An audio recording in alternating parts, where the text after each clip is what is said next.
because it Wow. starts with us.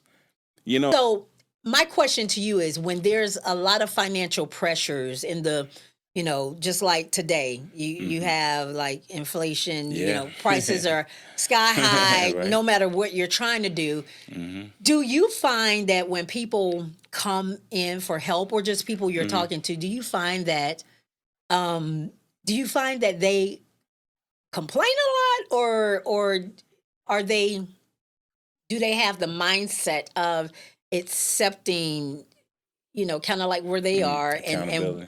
I think for the most part, no matter what demographic, I think it starts with complaining. I think complaining hmm, many times can be is human nature. It also can be okay, conditioning. If we grew up hearing a bunch of complaining, we tend to complain. We grew up wow, seeing, grandmom at the table trying to figure it out.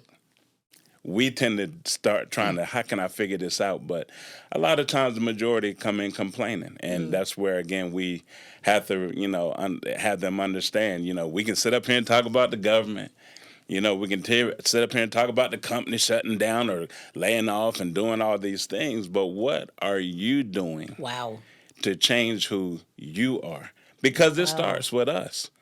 mm, I don't care what they do in D.C. I care but don't care. right, I care what they do in the state capitol here. And anywhere you are, care what's happening locally in your county. When last time you been to a civic council meeting? mm, When last time you went and sat down at the Commerce to see what's coming in at the Commerce meetings?